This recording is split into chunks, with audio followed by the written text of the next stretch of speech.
ඔන්න අදත් වෙනද වගේම හරි මාදරෙන් ඔයාලා හැමෝම පිළිගන්නවා මගේ YouTube channel එකට. ඔයාලට මතකයි අපි මීට කලින් කතා කරා මල් 7ක් එකතු කරලා කොහොමද flower bucket එකක් හදාගන්නේ කියලා. ඉතින් ගොඩක් අය දන්නේ නැහැ තනි මලක් දාලා කොහොමද හරිම ලස්සනට flower bucket එකක් wrapping කරගන්නේ කියලා. ඉතින් මං හිතුවා ඒ හින්දා අද ඔයාලත් එක්ක ඒ ගැන කතා කරන්න. ඒ වගේම තමයි මගේ YouTube channel එකත් එක්ක එකතු වෙලා ඉන්නවා small business සම්බන්ධ දේවල්වලට කැමති ඒ වගේම craft වැඩ ගැන ඉගෙන ගන්න කැමති යාළුවෝ. ඒ හින්දා මං යාළ වෙනුවෙන් දිගටම මේ හරහා වීඩියෝ අරගෙන ඉන්න බලාපොරොත්තු වෙනවා. ඒ වගේම අපි දැකලා තියෙනවා මෙන්න මේ විදිහට තනි flower bucket එක wrapping කරන කට්ටිය. හැබැයි මේක වැරදි ක්‍රමයක්. දැන් අපි හිතනවානේ ලොකු flower bucket තමයි wrapping කරන්න අමාරු කියලා. හැබැයි ඇත්තටම බැලුවොත් අපිට wrapping කරන්න ලේසි ලොකු flower bucket තමයි. අර තනි flower bucket එකක් wrapping කරනකොට ඒකේ පොඩි දේවල් කීපයක් තියෙනවා. ඒ ටික හරියටම තේරුම් අරගෙන ඉන්න ඕනේ මේක wrapping කරගන්න. එහෙම නොකරගත්තොත් තමයි මේ අර wrapping එක එකට හිටලා වගේ එකට ගුලි වෙලා වගේ හරි අමුතු විදිහට මේ flower bucket එක පේන්න ගන්නෙ. දැන් මම පෙන්නන්නම් ඔයාලට මෙන්න මේ වගේ flower bucket එකක් අපිට හොඳ මිලකට කෙනෙකුට අලෙවි කරන්න පුළුවන්. දැන් මේක තනි මලක් වුණාට මේකේ ලොකු පෙනුමක් තියෙනවා. දැන් මේ ඔයාලට පේනවා වගේ. ඉතින් ඔයාලට හොඳටම තේරෙන විදිහට මම මේකෙදි බිඳුවේ ඉඳන්ම හැම රහසක්ම කියා දෙනවා. ඒ හින්දා වීඩියෝ එක ටිකක් දිග වෙයි. තැන් තියෙනවා. ඒ තැන් අපි හරියටම කරන එක මත තමයි අපේ flower bucket එක කොයිතරම්නම් ලස්සන වෙනවද කියන එක තීරණය වෙන්නේ. එහෙනම් වැඩි කතාවල් නැහැ. අපි යන් අද වීඩියෝ එකට. මුලින්ම මේකට අපට ඕන වෙනවා මේ වගේ රිබන්. ඊට පස්සේ අපි ගන්නවා බාබකියු ස්ටික්. ඒ වගේම කතුරක්, ග්ලූ ගන් එකක්, සෙලෝ ටේප්. ඒ වගේම මම අද මල ග්ලිටර් කරගන්න හින්දා ගන්නවා බයින්ඩර් ගම් එකකුයි ඒ වගේම ග්ලිටර් ඩස්ට් එකෙනුයි. මම නම් මේ වෙලාවේදී මල සම්බන්ධ කරගන්න පාවිච්චි කරන්නේ ඩ්‍රයි ෆෝම්. රිජි ෆෝම් උනත් ඔයාලට පාවිච්චි කරන්න පුළුවන්. ගොඩක් අය පාවිච්චි කරන්නේ ඉතින් රිජි ෆෝම් තමයි. ඊට පස්සේ මම ගත්ත ක්‍රෙඩිට් කාඩ් එකක් මල් පෙති ටික මැනගන්න. ඒ වගේම මම අරගෙන තියෙනවා රැපින් පේපර්ස් අපේ මේ මල ලස්සනට රැපින් කරගන්න. මේකට මහ ගොඩක් රැපින් ඕන වෙන්නේ නැහැ. එක රැපින් කොලෙන් තමයි අපි අද මේ මල ලස්සනට රැපින් කරගන්න යන්නේ. ඊට පස්සේ මම කරන්නේ මේ විදිහට ක්‍රෙඩිට් කාඩ් එක අරගෙන ඒක වටේ මේ විදිහට මේක ඔතලා මල් පෙති ටික ගානට කපා ගන්නවා. මම අර කලින් වීඩියෝ වල කියලා තියෙනවා වගේ ඔයාලට ක්‍රෙඩිට් කාඩ් එකක් ඕනේ නැහැ. මොකද මල් පෙත්තක දිග සෙන්ටිමීටර 8.5යි. එහෙම නැත්නම් ඔයාලට සෙන්ටිමීටර 9ක් දිගට මල් පෙති කපා ගන්නත් පුළුවන්. ඉතින් ඔයාලා ගාව මේ වගේ ක්‍රෙඩිට් කාඩ් එකක් නැත්නම් සෙන්ටිමීටර 8.5ට කාඩ්බෝඩ් එකක් මනලා අරගෙන මේ විදිහට පහසුවෙන් පාවිච්චි කරන්න පුළුවන්. මම දැන් මේ මල් පෙති ටික ඔක්කොම එක සමානව කපාගෙනයි තියෙන්නේ. දැන් අපිට තියෙන මල් පෙති ටික පුච්ච ගන්න වැඩි. ඔයාලට මේක පුච්ච ගන්න ලයිට් එකක් පාවිච්චි කරන්නත් පුළුවන්. මං නම් මේ වෙලාවේ පාවිච්චි කරන්නේ පහන පත්තු කරලා. මොකද ඒක තමයි ලේසිම ක්‍රමය. මම අද අඟල් 1.5 රිබන් එක තමයි මේ මල හදන්න පාවිච්චි කරන්නේ. හැබැයි ඔයාලට මේකට අඟල රිබන් එක උනත් එහෙම නැත්නම් අඟල් 2 වගේ රිබන් එකක් උනත් පාවිච්චි කරලා හදා ගන්න පුළුවන්. කිසිම ප්‍රශ්නයක් වෙන්නේ නැහැ. මල මේ හදනා වගේම ලස්සනට එනවා. හැබැයි එතනදී අපි මල් පෙත්තක දිග සෙන්ටිමීටර 8.5 හෝ 9 ගන්නේ නැතුව අපි මල් පෙත්ත දිගත් වෙනස් කරගන්න වෙනවා. උදාහරණයක් විදියට හිතන්නකෝ අපි ගන්න අඟල රිබන් එක කියලා. අපිට එතකොට පුළුවන් ඒ රිබන් එකේ දිග සෙන්ටිමීටර 7.5 හෝ සෙන්ටිමීටර 8ක් ගන්න. එතකොට අපි ගන්නේ අඟල් 2ක් පළල රිබන් එක නම් අපිට පුළුවන් මල් පෙත්තේ දිග සෙන්ටිමීටර 9.5 හෝ සෙන්ටිමීටර 10ක් විදිහට ගන්න. ඔන්න දැන් අපි මල් පෙති ටික පුච්චගෙන ඉවරයි. අපිට දැන් තියෙන්නේ අර පුච්චගත්ත රිබන් කොටස් ටික මල් පෙති විදිහට හදාගන්න එක. මේක අපි හරිම පරිස්සමින් කරගන්න ඕනේ වැඩක්. මොකද මේක හදාගන්න විදිහ අනුව තමයි අපි හදාගන්න මලේ පෙනුම සහ ලස්සන තීරණය වෙන්නේ. දැන් ඔයාලට මේ පේනවා වගේ අපි අර පුච්චගත්ත රිබන් කොටසක් අරගෙන ඒකේ එක මුල්ලක ගම් ටිකක් ගා ගන්නවා. ඊට පස්සේ කරන්නේ අපි ඒක හරි මැදින් නමලා අර මල් පෙත්තට අලව ගන්නවා. ඊට පස්සේ ඉතුරු වෙන කොටස ගම් ටිකක් ගාලා අර මුලින් මුල්ල නමලා අලවගත්තු පැත්තටම ඒකත් අලව ගන්නවා. මේ විදිහට මං හිතනවා ඔයාලට මේක හොඳට තේරෙනවා ඇති කියලා.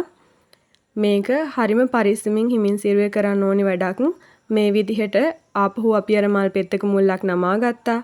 අනෙක් ඉතුරු වෙන පැත්තේ ගම් ටිකක් ගෑවා. ඊට පස්සේ ආයෙ මල් පෙත්ත මේ විදිහට නමා ගත්තා. ඔන්න ඔය විදිහට හිමින් සිරුවේ අපි මල් පෙති ඔක්කොම ටික හදා ගන්නවා.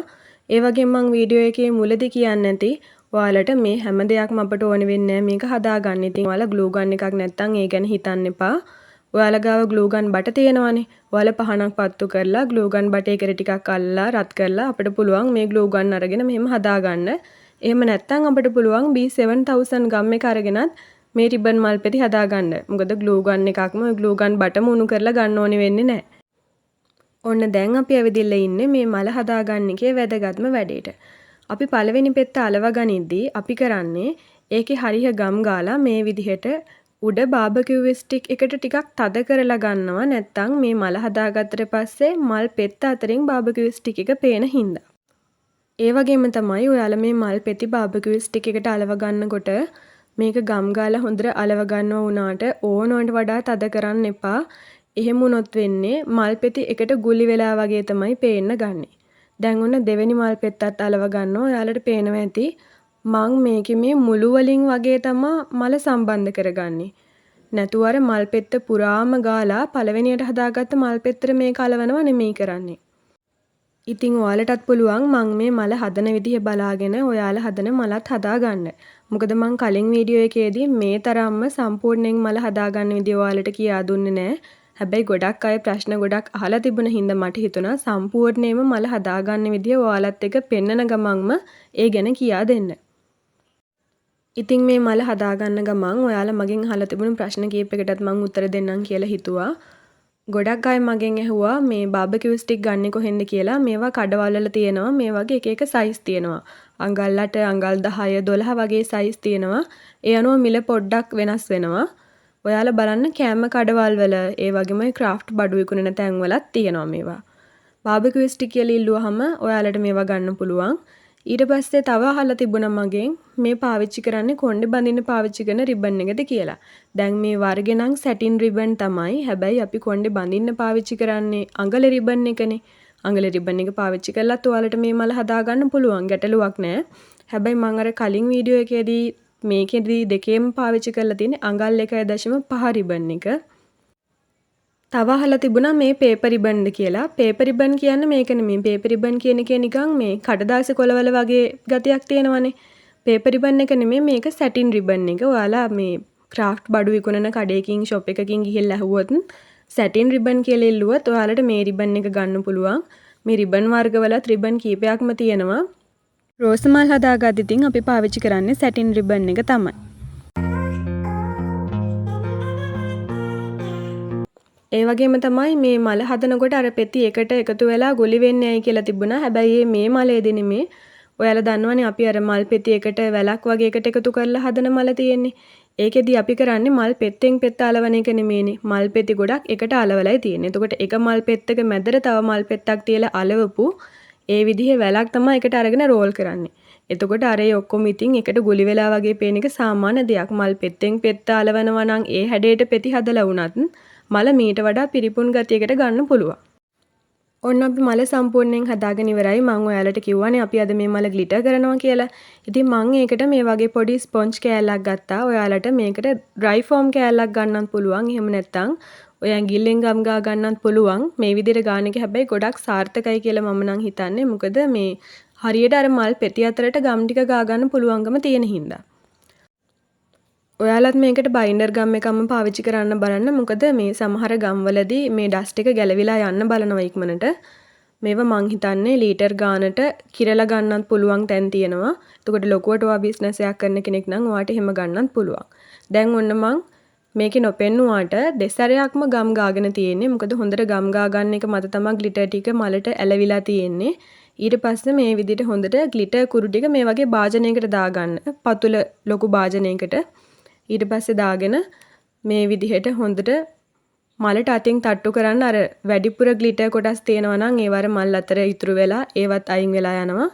දැන් ඔයාලට පේනවා ඇති මල ගොඩක් ලස්සනට තියෙනවා අපි ග්ලිටර් කරගත්තට පස්සේ. ඒ වගේම මම තව දෙයක් ඔයාලට කියා දෙන්නම්. අපි දැන් මල් ග්ලිටර් කරනකොට නිල් පාට රිබන් එක පාවිච්චි කරනවා නම් තද නිල් පාට කියලා හිතන්නකෝ.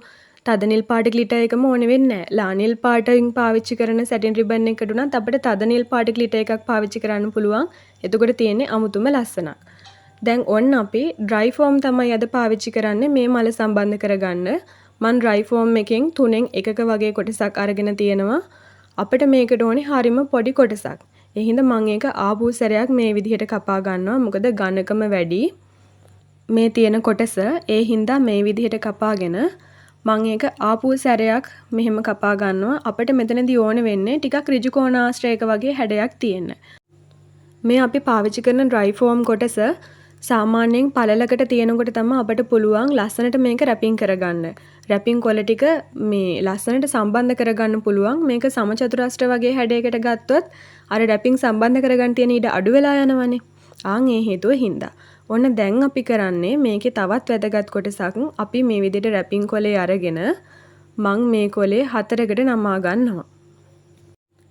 ඔයාලා මේ රැපින් එක කපා ගන්න කොටස හොඳට බලා ගන්න. මේක හරිම වැදගත්. මොකද අපි රැපින් කොළ ඔක්කොම එක සමාන කොටස් වලට නෙමෙයි කපා ගන්නෙ. එක එක ප්‍රමාණවලට තමයි රැපින් කොළ ටික කපා ගන්නෙ.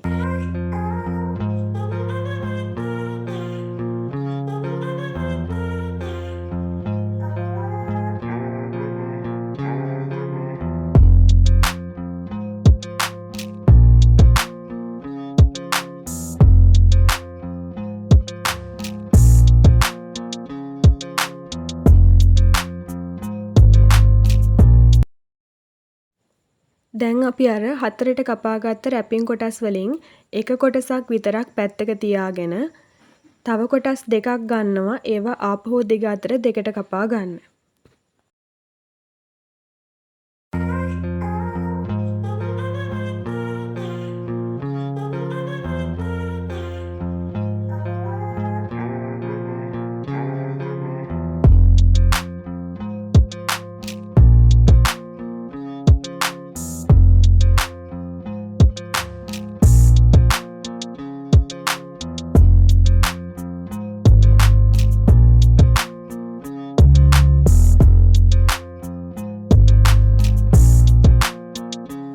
ඔන්න දැන් ඔයාලට පේනවනේ ඒ වගේ එක කොලයක් අපි දෙකට කපා ගත්තා. දැන් අපි තවත් ඒ වගේ කොලයක් අරගෙන ඒකත් කොටස් දෙකකට කපා ගන්න යන්නේ.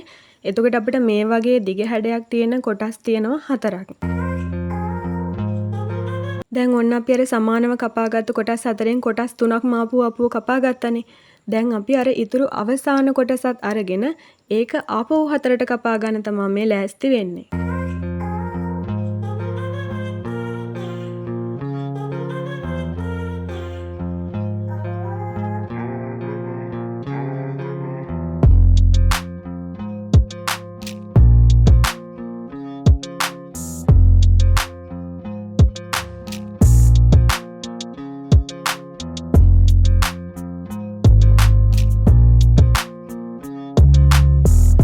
ඔයාලා මේක කලබල නොවි බලා ගන්න. මේක මහ ලොකු අමාරු දෙයක් නෙමෙයි. පටල ගන්න එපා. මම මේ කපාගත්ත දේවල් ඔන්න මං ආපහු ඔයාලට පෙන්නනවා. ඔන්න අපි එක රැපින් කොලයයි පාවිච්චි කරන්නේ. අපිට ඒක කපාගත්තට පස්සේ ආවා මේ වගේ පොඩි සමචතුරාස්‍ර කොටස් 4කුයි. ඊට පස්සේ අපිට ආවා මේ වගේ දිග හැඩයේ තියෙන ඍජු කෝණාශ්‍රාකාර කොටස් 4කුයි. අර කපාගත්ත 4න් එකක ලොකු සමචතුරාස්‍ර කොටසකුයි. දැන් මේ රැපින් කොටස් ටික තමයි අපි ගාව තියෙන්නේ. මේ තියෙන්නේ සම්පූර්ණ එක රැපින් කොලයක් කපාගත්ත කොටස් ටික. දැන් අපිට තියෙන්නේ අපි අර කපාගත්ත රැපින් කොටස් ටික නමලා හදාගන්න එක. මේකත් ඔයාලා හොඳට බලා ගන්න. අපි අර 4න් එකක ලොකු සමචතුරාස්‍ර කොටසක් කපාගෙන තියාගත්තනේ. ඔන්න ඒක මේ විදිහට තමයි නමාගන්නේ. අපි මේ නමල හදාගන්න රැපින් කොටස් ග්ලූ ගන් පාවිච්චි කරලා අලව ගන්නවා. ඔයාලට ග්ලූ ගන් නැත්තම් මේකට ඩබල් ටේප් පාවිච්චි කරන්නත් පුළුවන්. ග්ලූ ගන් උනත් අපි මහා ගොඩක් ගාගන්නේ නැහැ. අපිට ඕනේ මේ හැඩයට මලට අලව ගන්නකම් මේ රැපින් ටික මේ විදිහටම තියාගන්න එක විතරයි. ඒ හින්දා අපි පොඩි ග්ලූ ගන් ප්‍රමාණයක් මේ විදිහට ගාලා අලව ගන්නවා.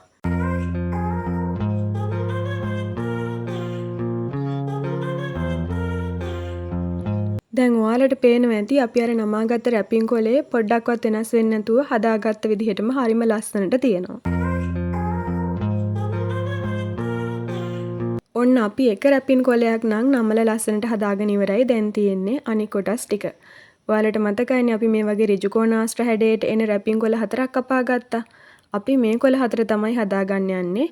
මේකෙනුත් දෙකක් හදන්නේ එක පැත්තකට අනිත් දෙක හදන්නේ තව පැත්තකට. මේ විදියට අපි රැපින් කොටස් දෙකක් හදා ගන්නවා. එක මුල්ලක් වම් පැත්තට නමලා. දැන් මේකෙදි මේ බලන්නකො ඔයාලට පේනවා ඇති. එක මුල්ලක් වම් පැත්තට නමලා තමයි හදාගෙන තියෙන්නේ. මේ වගේ අපි රැපින් කොළ දෙකක් හදා ගන්න ඕනේ. ඊට පස්සේ ඒකත් මම අර කලින් වගේ ග්ලූ ගන් ටිකක් ගාලා මේ විදියට හදලා පැත්තකින් තියා ගන්නවා. මම ඒ වගේ එකක් පෙන්වුවාට ඔයාලට බලා ගන්න. ඒ වගේ කොටස් දෙකක් හදාගෙන තියෙන්නේ.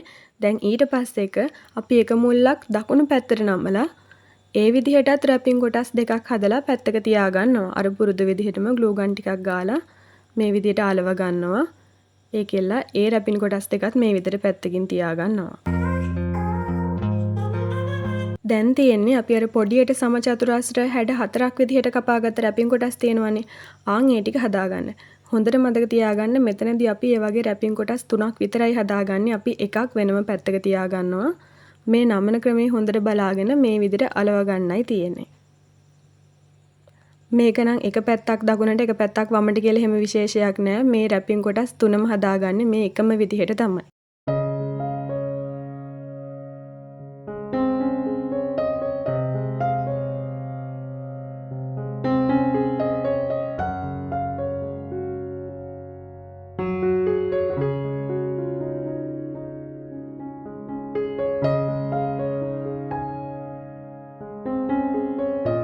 දැන් ඔන්න අපි මේ වගේ රැපින් කොටස් 3ක් හදාගෙන ඉවරයි මේ වෙලාවේ. මම ඔයාලට පෙන්නන්නේ මෙතනදී දෙකයි. හැබැයි මේ වගේ කොටස් 3ක් හදලා තියාගන්න ඕනි. මම මෙතනදී පොඩි වැඩක් කරනවා. අපි පාවිච්චි කරන්නේ dry foam නේ. රිජු ෆෝම් පාවිච්චි කරන කෙනෙක්ට නම් මේක ප්‍රශ්නයක් නෑ. මම මේ වෙලාවේ පාවිච්චි කරන්නේ dry foam. මේක කොළ පාටයි. එතකොට මම පාවිච්චි කරන රැපින් එක විනිවිද පේන විදිහ රැපින් එකක් හින්දා සම්පූර්ණයෙන්ම මේ ෆ්ලවර් එක රැපින් කරගත්තට පස්සෙත් මේ dry foam එකේ කොළ පාට විනිවිද පේන්න පුළුවන්. මම ඒ හින්දා කරන්නේ සුදු පාට පොඩි A4 කොළ කෑල්ලක් අරගෙන මේ dry foam එක වටේට අලව ගන්නවා.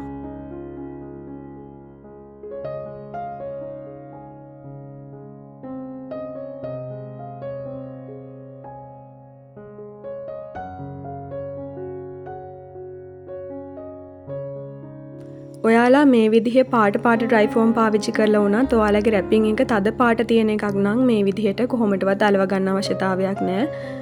ඔයාලට හිතෙනවා ඇති ඕනවට වඩා වැඩි කියලා මේ කරන වැඩ. හැබැයි මෙහෙම මේක හරිම පුංචි දෙයක්. අපි මේ කරන පුංචි දෙයෙන් එන්නේ මේ හදාගන්න ෆ්ලවර් බොකට් එකේ ක්වොලිටි එක වැඩි වෙන එක. දැන් මම කරන්නේ අර විදිහට අනවශ්‍ය කොටස් කපලා අයින් කරගන්නවා. මම උඩ ටික නම් අලව ගත්තා. හැබැයි අපිට ඒ ටික උනත් කපලා අයින් කරගන්න පුළුවන්. ඔන්න අර පළවෙනියටම හදාගත්ත රැපින් කොටස තියෙනවානේ. අපි ඒක මේ විදිහට තියලා ඒක සෙලෝ ටේප් කරගන්නයි යන්නේ. ගොඩාක් මලට වඩා උඩට ගන්න එපා රැපින් කොළ. ඊට පස්සේ අපි හදාගන්න ෆ්ලවර් බොකට් එක කැතර තමයි පේන්න ගන්නේ. සෙලෝ ටේප් එකක් ගත්තට මම මේ වෙලාවේ නම් කරන්නේ ග්ලූ ගන් එක පාවිච්චි කරලාම මේක ලේසියෙන්ම අපි අර මල සම්බන්ධ කරගත්ත dry foam එකටම සම්බන්ධ කරගන්නවා. දැන් මේක සම්බන්ධ කරගන්න ලේසියි. මොකද මම අර dry foam එකට උඩින් A4 කොලයකුත් අලව ගත්තානේ. ඊට පස්සේ අර දෙවෙනියට හදාගත්ත කොටස් ටික මේ විදිහට පළවෙනි රැපින් එකට වඩා පොඩ්ඩක් පහළට හිටින්න දෙපැත්තෙන් මේ විදිහට ඒකත් ග්ලූ ගන් පාවිච්චි කරලා අලව ගන්නවා. ඔන්න මේක තමයි අපි මේ ෆ්ලවර් එක ලස්සනට රැපින් කරගන්න ගියේ වැදගත්ම ටිප් එක. අපි එක පැත්තකට මේ රැපින් එක අලව ගත්තට පස්සේ විරුද්ධ අතටත් ගම් ටිකක් ගාලා මේ විදිහට රැපින් එක විරුද්ධ අතටත් ටිකක් අලව ගන්නවා. මෙහෙම කරන එකෙන් අපි බලාපොරොත්තු වෙන්නේ ලස්සන විහිදුණු ගතියක් එනවා අපේ මේ රැපින් කොලේට. ඊට පස්සේ අර පිටිපස්සේ ඉතුරු වෙලා තියෙන කොටසුත් මේ වගේ ග්ලූ ගන් ටිකක් ගාලා අලව ගන්නවා. මං හිතනවා ඔයාලට මං මෙතනදී කියන දේ තේරෙන්නේ නැති කියලා. දැන් ඊටත් තවත් ටිකක් පහලින් අපි තුන්වෙනි රැපින් කොලෙත් අලව ගන්නවා. එතනදිත් අපි කරන්නේ එකම අතට රැපින් කොලේ ටික දුරක් යනකම් අලවගෙන ඊට පස්සේ රැපින් කොලෙන් පොඩි ප්‍රමාණයක් විරුද්ධ අතට අලව ගන්නවා. මේකෙන් අපි මේ මල රැපින් කරගන්නකොට මේකට හරිම ලස්සන විහිදුණු පෙනුමක් එනවා. මේ විදිහට රැපින් එක අලවගන්නේ අපි මේ විදිහ කරන්නේ නැතුව ඔයාලා හිතන්නකෝ මේක එකම විදිහට රැපින් කොලේ සාමාන්‍ය ක්‍රමයට අපි ඇලෙවුවා කියලා. එහෙම වුණොත් අපි මේ රැපින් එක මේ වගේ කොටස් විදිහට උස ප්‍රමාණය වෙනස් කරලා ඇලෙව්වත් වැඩක් නැහැ. මේක නිකන් පෙට්ටියක වගේ එකට ගොලි වුණු හැඩයක් තමයි අපිට පේන්න ගන්නේ. ඒ හින්දා අපි මේ විදිහට අර රැපින් කොලේ එක අතකට අලවලා තව පොඩි ප්‍රමාණයක් නමනමා තමයි මේ විදිහට අලවගන්නේ. දැන් ඔන්න අපි එක පැත්තක් ලස්සනට අලව ගත්තා. දැන් අපිට තියෙන්නේ අනික් පැත්ත අලව ගන්න. ඒ පැත්තත් අපි අර උස වෙනස් කර කර අර ක්‍රමයටම අලව ගන්නවා. ටිකක් අලව ගන්නවා අර dry foam එක තියෙන පැත්තට. තව ටිකක් අලව ගන්නවා ඊට විරුද්ධ පැත්තට. ඒ වගේම තමයි ෆ්ලවර් එකක් ලස්සනට රැපින් කරගන්න විදිහ අපිට තව කෙනෙක්ට කියා දෙන්න පුළුවන් වුණාට ඒක මෙහෙමයි කියලා සම්මතයක් නැහැ. ඉතින් මම පෞද්ගලිකව භාවිතා කරන ක්‍රමය තමයි මේ වගේ ලස්සනට රැපින් කරගන්න අපිට රැපින් කොලයක් විනාශ කරන්නත් බෑනේ. ඒ හින්දා ඔයාලා ගන්න සව් කොලයක් අරගෙන මේ විදිහට කපලා තියලා බලන්න ලස්සනට රැපින් කරගන්න පුළුවන්ද කියලා. ඊට පස්සේ පුළුවන් ඒ තියෙන මිම්මට අර රැපින් කොලෙත් කපාගෙන මේ විදිහට ෆ්ලවර් එක ලස්සනට රැපින් කරගන්න. මොකද සව් කොලයක තියෙන ප්‍රමාණයම තමයි රැපින් කොලයක තියෙන්නේ. ඒ වගේම රැපින් කොලයක් සාමාන්‍යයෙන් මිලින් ටිකක් වැඩි. හැබැයි සව් කොලයක් හරිම පොඩි මුදලකට අපිට මිලදී ගන්න පුළුවන්. ඔන්න අපි දැන් මේ ෆ්ලවර් එකේ අනික් පැත්තත් හරිම ලස්සනට රැපින් කරගෙන ඉවරයි. අපිට දැන් තියෙන්නේ මේකේ අර පිටිපස්සෙන් ඉතුරු වෙලා තියෙන රැපින් කොටස් ටික ග්ලූ ගන් ටිකක් දාලා තව ටිකක් හොඳින් සම්බන්ධ කරගන්න එක.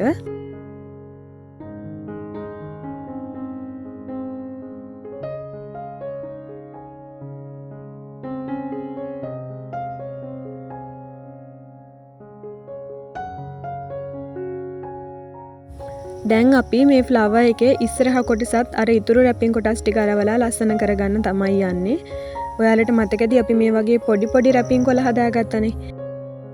ඒ ටිකත් මේ විදිහට ග්ලූ ගන් ටිකක් ගාලා ෆ්ලවර් එකට සම්බන්ධ කරගන්නවා.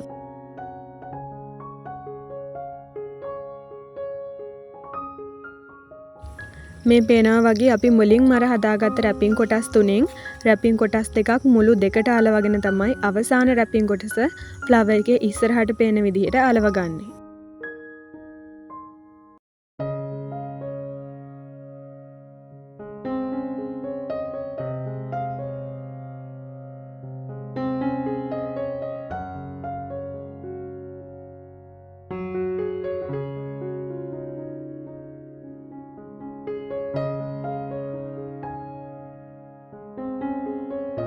ඔන්න දැන් අපි හරිම ලස්සනට අර රැපින් කොටස් ඔක්කොම ෆ්ලවර් එකට සම්බන්ධ කරගෙන තියෙන්නේ. දැන් මේක ගොඩක් ලස්සනට තියෙනවා. හැබැයි ඔයාලට පේනවා මේ මල සම්බන්ධ කරලා තියෙන තැනින් අපිට හිස් තැන් පේන්න ගන්නවා. ඔයාලට මතකයිනේ අපි මේ රැපින් කොලේ කපාගෙන රැපින් කොටස් හදාගෙන ඉද්දි එක පොඩි රැපින් කොලයක් ඉතුරු කරගත්තා. ඉතින් ඒ රැපින් කොලේ ඉතුරු කරගත්තේ දැන් අපිට ඒක ඕන වෙන හින්දා පොඩි වැඩක් කරගන්න. ඊට කලින් ඔයාලා අපේ මේ ෆ්ලවර් එකේ තියෙන අර බාබකියු ස්ටික් කොටස අනවශ්‍ය කොටස කඩලා ඉවත් කරගන්න මෙන්න මේ විදිහට. මේකට අඬුවක් පාවිච්චි කරනවා නම් මේක පිළිවෙලට කඩලා අයින් කරගන්න පුළුවන්. දැන් මේ ඉතුරු වෙච්ච බාබකියු ස්ටික් කොටස ඔයාලා විසි කරගන්නත් එපා. ඒකත් තියාගන්න ඒකත් ඕනි වෙනවා. දැන් අර ඕනවට වඩා දිගට තියෙන රැපින් කොටස් ටික තියෙනවානේ. ඉස්සරහින් අපි අලවගත්ත රැපින් කොටස් ටිකට වඩා ඉස්සරහට ඇවිල්ලා තියෙන ටික. ඒ ටිකත් අර හා සමානව එක මට්ටමකට එන විදිහට මේ විදිහට අපි කපා ගන්නවා. දැන් ඔන් එහෙම කපා ගන්නදී තව රැපින් කෑලි එළියට ඇවිදලා තියෙනවා නම් ඒ ටිකත් අපිට පුළුවන් මේ වෙලාවේ අලව ගන්න. ඔන්න දැන් අපි ගත්ත අර පැත්තක තියාගත්ත අර රැපින් කොලේ. එහෙම නැත්නම් අපිට අර මේවා කපලා අයින් කරද්දී ඉතුරු වුණු රැපින් කොලයක් මේකට පාවිච්චි කරන්නත් පුළුවන්.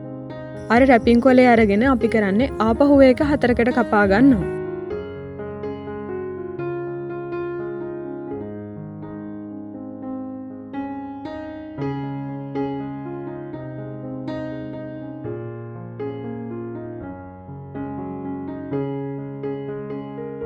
දැන් අර ඉතුරු කරගත්ත බාබකියු ස්ටික් කෑල්ලත් තව කොටස් දෙකකට කඩාගෙන මෙන්න මේ විදිහට අර රැපින් කොලයක් මැදින් තියලා අග්ගෙස්සෙන් ග්ලූ ගන් ටිකක් ගා ගන්නවා බාබකියු ස්ටික් එකට අර පොඩි රැපින් කොටස සම්බන්ධ වෙන්න. ඊට පස්සේ මෙන්න මේ විදිහට රැපින් කොලේ අතින් චුට්ටක් පොඩි කරගෙන අර ග්ලූ ගන් ටිකට අලව ගන්නයි තියෙන්නේ. නිකන් අර පොඩි උණු මලක් වගේ පේන විදිහට. ඔන්න අපි ඒ වගේ කොටස් දෙකක් හදාගෙන ඉවරයි. දැන් ඔන්න අපිට තියෙන්නේ අපි අර ෆ්ලවර් එක බලනකොට තනින් තන හිඩස් පෙනුනනේ සුදු පාටට. දැන් අපිට තියෙන්නේ ඒ හිඩස් පේන්නේ නැති වෙන විදිහට මෙන්න මේ වගේ අර රැපින් කොටස් ටික සම්බන්ධ කරගන්න. ඉතින් මේ රැපින් කොටස් දෙකත් ඔයාලට මදි වුණොත් අර තව චූටි කැලි දෙකක් ඉතුරු වුණානේ. ඒකත් හදලා ඔයාලට පුළුවන් හිඩස් නොපෙනී යනකම්ම ලස්සනට මේ ෆ්ලවර් එකට ඒ ටික සම්බන්ධ කරගන්න.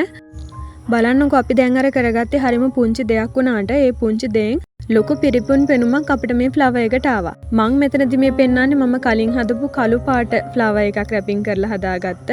හැබැයි ඒකටත් වඩා මේකේ ලොකු පිරිපුන් බවක් තියෙනවා. මොකද මේකට අපි අර කරපු වෙනස්කම් තමයි ඒවට හේතුව.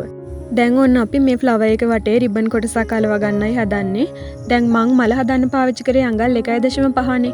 මට ඒ පාටම රිබන් එකක් තමයි මේකටත් ඕනේ. හැබැයි මං ගාව තියෙන්නේ අඟල් 1.5 මේකට ගොඩක් මහත වැඩි, පළල වැඩි. ඉතින් එහෙමයි කියලා ඔයාලට ඒ පාටෙම අඟල රිබන් එක හොයන්න ඕන වෙන්නේ නැහැ. ඔයාලට පේනවනේ මම මෙතනදි කරන දේ. මං මේක